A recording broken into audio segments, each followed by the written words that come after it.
Shurrush Qubty, who was the very first child in the George W. Truett Children's Home in Nazareth, which was founded by Julia Sa'ar Haygood.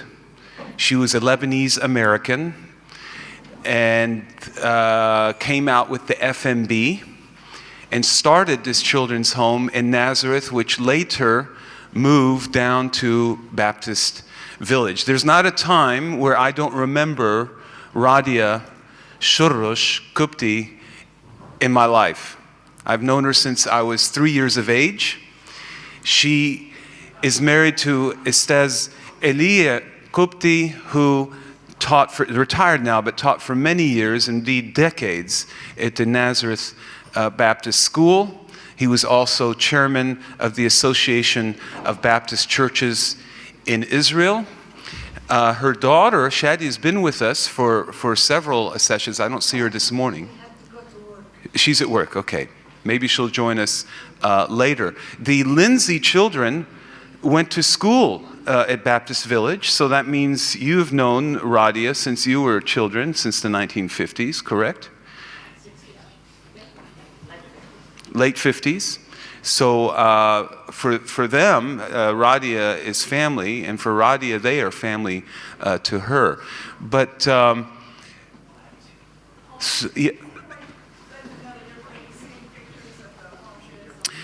this is the George W. Truett Home for Children when it moved down from Nazareth to Baptist Village. So as my sister Sarah pointed out, these are photographs at the farm. This is where Rhadia was raised and where the Lindseys lived for 3 years, and where the Lindsey children, in fact, went to school for a time. Rhadia, welcome. We're so glad you're here. Please come and share your memories. Amen.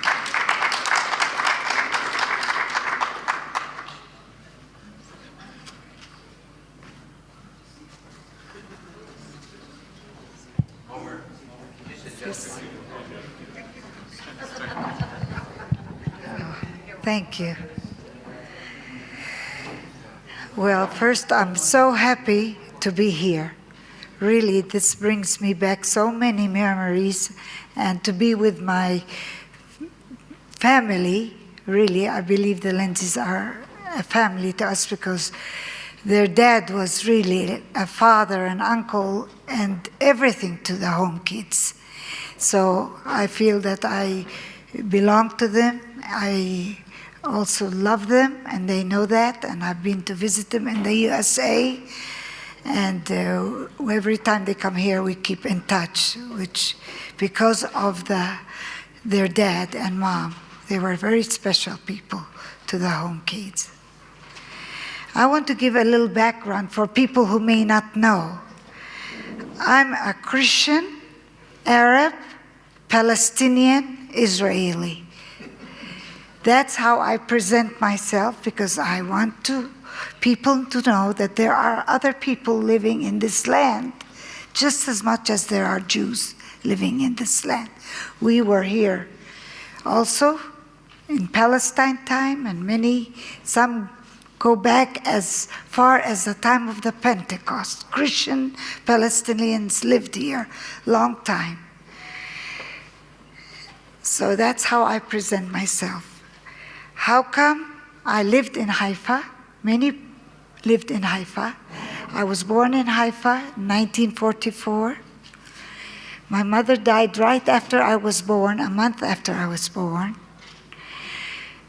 And then my father had to come to Nazareth because my mother had the only brother. And if you had family, you usually came and stayed with the family. This is how the family ties was in the Arab tradition. But because of the death of my mother, and I had 2 older brothers and 2 older sisters beside me, I was taken to the Nazareth English Hospital. If you all know, my aunt Zbeidi Shurrush, who's the sister of my father, was the first Palestinian midwife there, and she took me, and the hospital there, if nobody knows, has done miracles and helped many, many people in crisis situations like mine.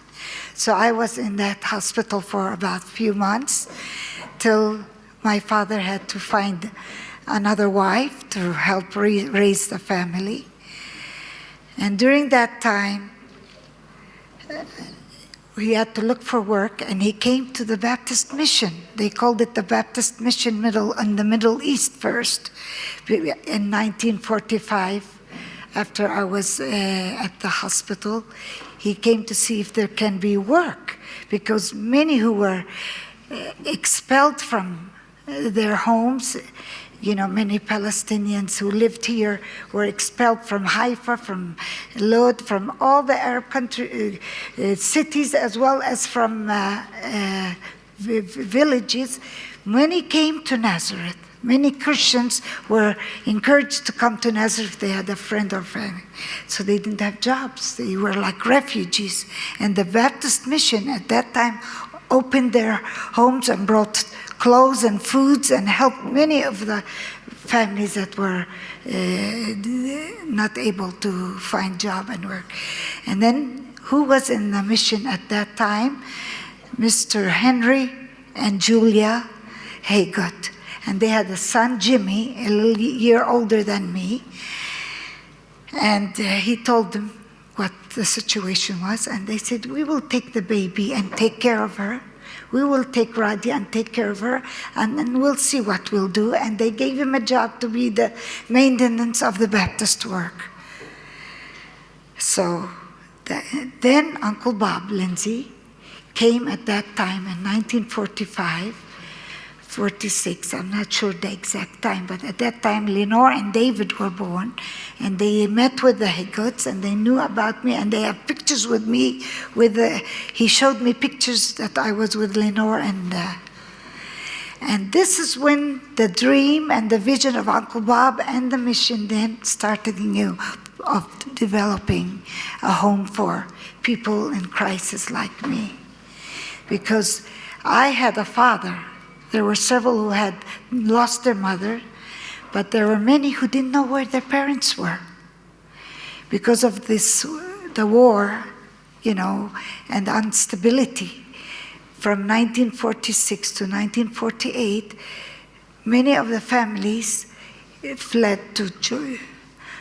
or were expelled to go to Jordan, to Lebanon, and many went to Europe, to USA if they could, but with older children, and the babies were left in hospitals or in orphanages because they knew that they would have a better care, being that they had to leave with not much to go. There were other institutions, Catholic institutions and other Christian institutions, who also opened and had orphanages like the Baptist Mission. But I was fortunate to be in the Baptist Mission home. So from that time till 1948, we also had two ladies, because Mrs. Haygut lost her husband, and they buried him in Tiberias. I remember that. And then she left the work. She met a soldier, an English soldier, Finley Graham, and then they left. I don't know if they went to Jordan or went back. Yes, they went in Lebanon, and we didn't have any touch with them.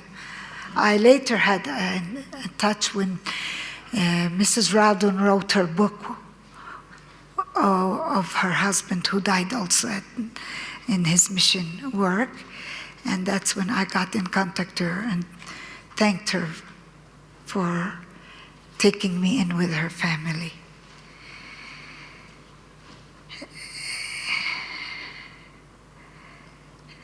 The two ladies, Miss Ann Cohen and Miss Katie Groover. I don't know if they stayed with us till they were 1948. The war, Israel, and remember, all the time there was wars and uproars before 1948, before Israel became a state.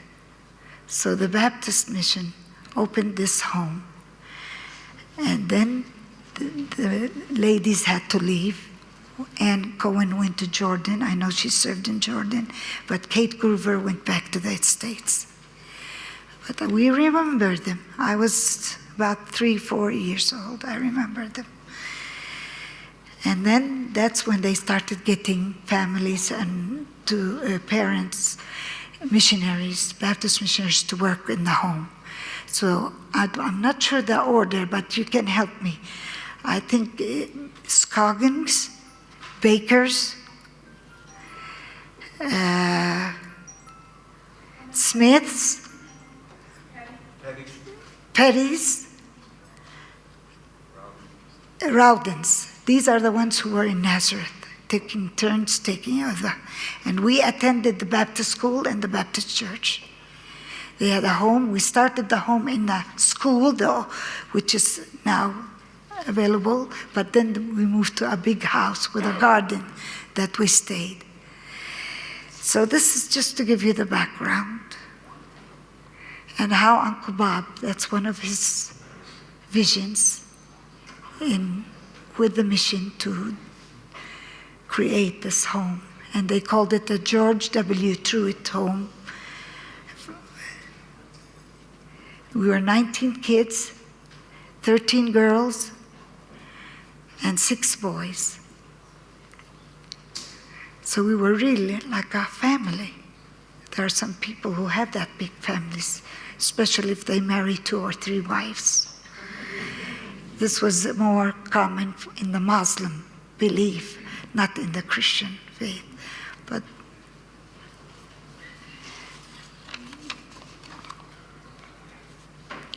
so we were in this Baptist school. I was from 1st grade till the 4th grade. Now, fortunately, I had a father and brothers and sisters, and I was known. In the Arab culture, if you have no family, you are looked down upon.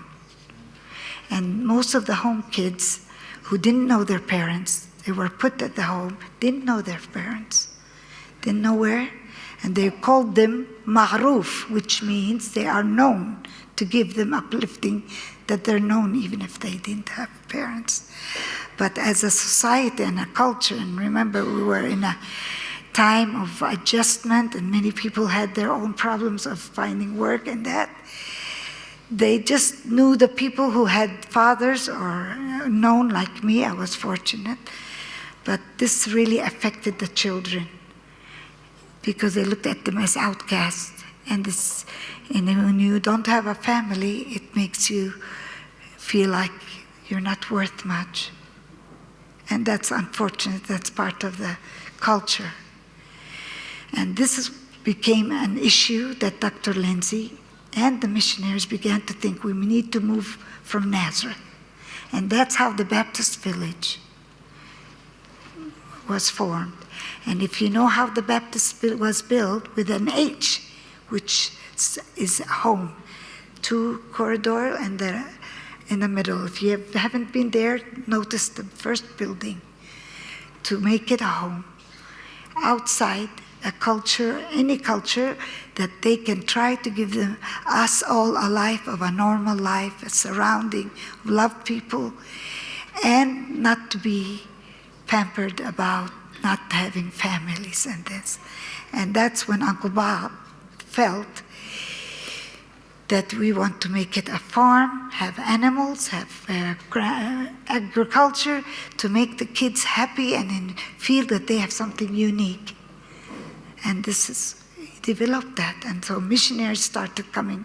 The Murphys were first, and other people. So when we moved, they started bringing us Arabic teachers, but that was difficult at that time. Because, I don't know if you all know, but the time from 1948 till 1966, the Arab Palestinians were treated under military force, just like the West Bank now. So we couldn't move. They had to have permission every time. But I don't know how Uncle Bob did it. He took the home because it was under the mission. And the teachers, he tried to bring teachers from Nazareth to teach us, to continue the curriculum, but they couldn't stay very much, a year or 2. So then we were in a Jewish area. If you know where the Baptist village is, near Petah Tikva. and it's a Jewish area. So they tried to bring Hebrew teachers. So you can imagine studying 6 years and then studying Hebrew was very difficult. But this was one of the sacrifices that we had to do to have an easy life, happy, joyful, and relaxing, not having the stereotyping and the reminders of the kids who didn't have family that they were like outcasts. And then Hebrew wasn't easy for us. We learned, some taught us, we had good teachers. But then when Uncle Bob came, I don't know exactly which years he came, but he spent 3 years, and his children and family came with us. He changed things. First, he included his family with our family. His home was opened. We'd go upstairs and sing. The children were with us, sometimes slept with us, and we'd make tricks and things. They were just part of everything. He changed. He took us camping, which many other missionaries didn't dare take a bunch of 19 kids away, you know. He did. He took us camping. He took us everywhere. He was just marvelous, making us feel something special. And this is really unique of him. He also, at that time, started Sukkot conferences. I don't know if you knew that. Uncle Bob had a vision of always uniting the Arabs with the Jews, the Christian Arabs and Jews. He always wanted ways how we can be together and be as believers in the unity of the body. He did it by having conferences. Nazareth people and Galilee Christians would come with Jewish believers who were in the area and from other areas. We'd have the Sukkot conference and at the Baptist village. This was something unique. He tried to get the people to see that in Christ we are one, even though the political and the social situation tried to separate that situation. He also would take tours, landscapes tours, and Elia told me he remembers all the teachers would come on Monday, and he would guide all the ones, and he would take some of the home kids with him, and the children, these tours, biblical tours all over Israel. So he would give chance for every child to go in these tours, and he explained the places, the biblical places in Israel. This was also something neat. Singing was something we loved singing with him. He'd bring the band, he'd bring just anything. And Aunt Marty, she was so good with the singing, if you know her, Aunt Marty Murphy. She loved singing with him, as well as many others, all of us.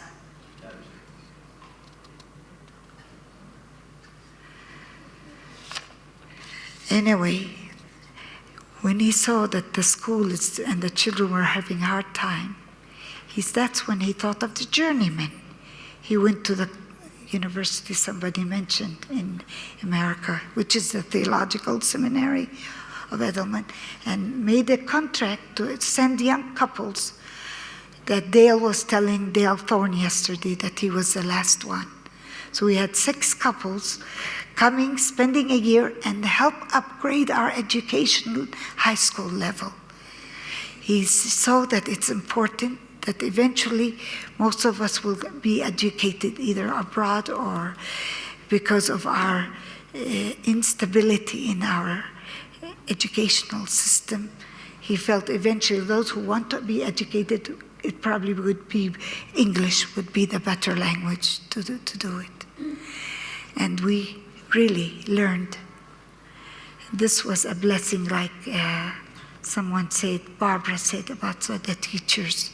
They really helped us. They did it with all their hearts. We had also Mennonite teachers. If you all met David Swore, he taught us. And David and Roy Kreider, they helped the mission. There was a time, like they mentioned yesterday, that they couldn't allow the journeymen to come, so the Baptist mission hired the Mennonites because they were also in a point of having to go back, and they said, no, we will have you stay and help with the school. And that helped us to finish high school. I finished high school in 1963. Now, me knowing my family and knowing that I lived, and at that time, the women were, in my family, I'm the only one that finished high school. Most of the Arab Christian Palestinians and Muslim Palestinians, if it wasn't for the Christian schools in Nazareth, many of them wouldn't have been educated because they didn't have the money. They were surviving to find end meet for their families. So my father couldn't afford. He married my cousin, my first cousin, who was 17 years old, the oldest of my uncle, the brother of mine, and she wanted to marry him, and he was 34. But this is another way in our cultures how to keep the family together. That if you keep the family and you bring a sister or a brother, it helps then not to have the hatred or the tensions that if you bring a strange woman in a family, that can happen. So I had 2 more brothers from my cousin, but all the time I had contact with them. But I didn't want to go back to Nazareth, because if I go back to Nazareth, I'll get married. I don't want to get married. I had higher aspirations. I didn't want to be bound. And that's when I told Uncle Bob and Aunt Margaret, they were in Jerusalem. I said, do you mind if I come to Jerusalem? I want to find a way to get higher education. And Uncle Bob opened his arms, and Aunt Margaret, and they had me in the Baptist house, stay. I helped Uncle Bob with the books. And the church, we had also Nazareth students come and stay in the buildings because they couldn't find places to rent in Jerusalem at the Hebrew University. Fuad and Abla. Fuad got his English teaching from the Hebrew University. All this was done through the Baptist mission, helping the credible students who can go into the university and get degrees and get back to the Baptist school to teach. Because at that time, early, it was also English-speaking system.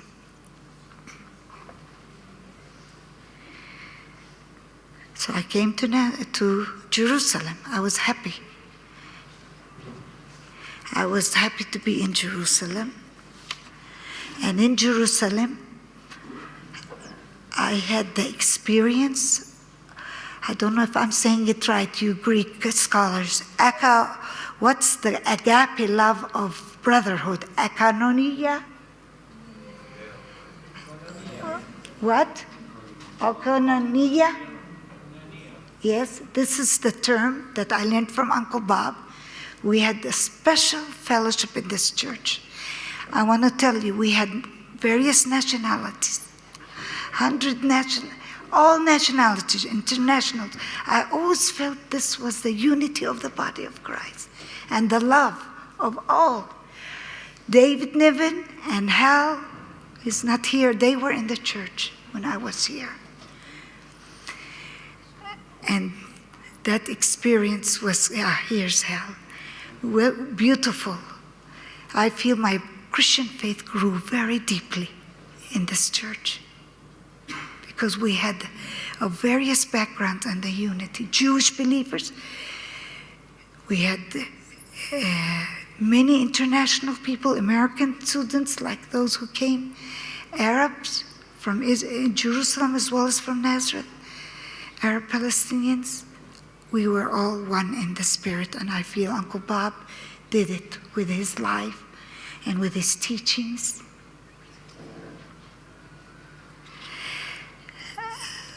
I want to say, I'm maybe taking time, but I feel this is important. Aunt Margaret's parents, the Lutzes who were in Korea, missionaries, after we all finished school, we all had to find our ways how to get education and work and get out of the nest of the Baptist village. They offered to help all the home kids who wanted to have specialized education or training. They gave the money. So I was very fortunate to go to the Anglican school, repeat my 12th grade, because I wanted to have a very sound high school, accredited high school, being that my background wasn't so stable. And I did the GCE, General Certificate, for that was the English system. And thanks for the Lutzes. I will not forget them. After that, I went out of the Baptist house. I lived in an apartment. I worked in Steinmatzky bookstore. I don't know if you all know, it was in Jaffa Road. And I was one of the few Arabs that worked with Jews at that time. We were divided. Anyway, with the fellowship, I was in touch. I'm almost ready to finish, but I just want to give the climax of where I reached. Trying to get to the university was very difficult, or very few Arab Palestinians could get in. You had to have money as well as have very good background in higher education. So I knew I didn't have a chance to go into any of the universities here. So I kept dreaming and having a vision to go abroad because of my English. And that in American colleges, they would accept a journey, just your high school. You didn't need to have anything else, high school certificate, and show that you studied. Well, with the mixture of people that we had, I was good friends with the Bowens. I don't know if you all know the Bowens. They were a Holocaust survivors, Jewish survivors who became believers, and they lived here for a while and they were part of our church.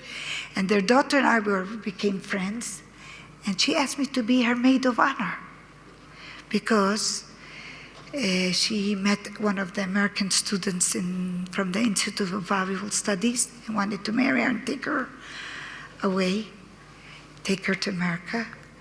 And eventually all the family left Israel.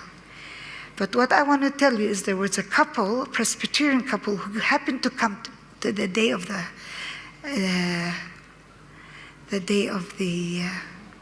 wedding, and they asked, and Uncle Bob here with his sweetheart and always concerned, explained to them who the couple were, and then he told them Rhadia. Rhadia is seeking a way and hoping to get her higher education in America, but she's looking for somebody who can help her. And these couple were at the Union Theological Seminary studying in New York, and Reverend William Harter, his name, and his wife Linda, he was doing his doctorate in the fall of Jerusalem in the Hebrew University. And they said to Bob, we are looking for a Christian, Arab, Palestinian, Israeli to help in her college education. So God answered my prayer. And if it wasn't for Uncle Bob, who told him, I may not be here today. So thank God I went and studied in America. 6 years, they officially sponsored me for everything. I was in Iowa Wesleyan College, got my BA in sociology, and I got scholarship half of the time because my grades were good. And then I said, since I'm there, I'm going to do my master's in social work because then I can go back to Israel with a strong head and strong confidence that they will give me whatever job I want, because at that time there wasn't that much who went to colleges and university.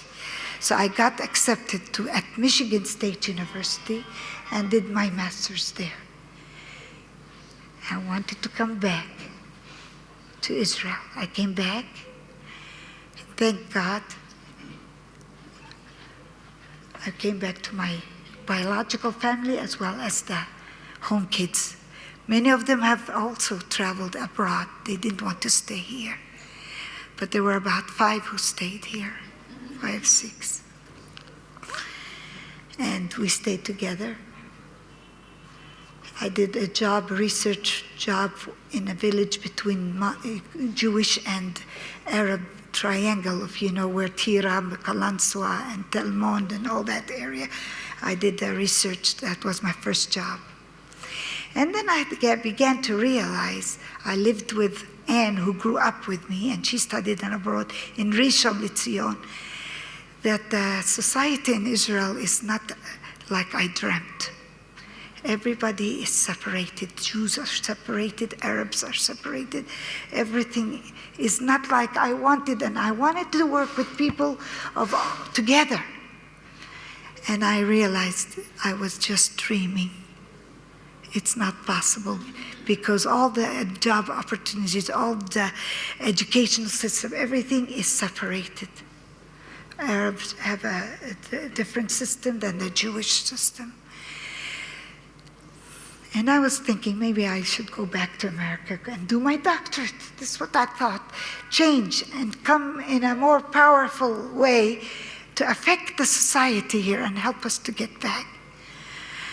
But then one of our home kids, who was married to my husband, Elia Qubty, Miladi, got a disease, leukemia, and she had 3 children living in Nazareth. This was a shock to all of us. It hurt all the missionaries as well as the home kids to see someone going to die because of this serious disease. And she died in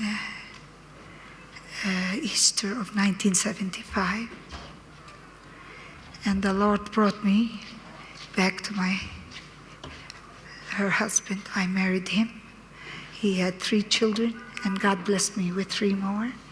I have 8 grandchildren from the first batch, and now we're going to marry the youngest of my batch. We're together this year. And a work opened to me at the Nazareth Hospital, where I was placed in the first place.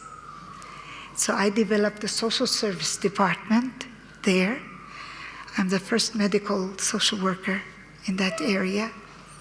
And it's accredited at the Haifa University as a model for students. And I'm very thankful. I came back to my hometown, my own community. I work in our church, and I work with my people.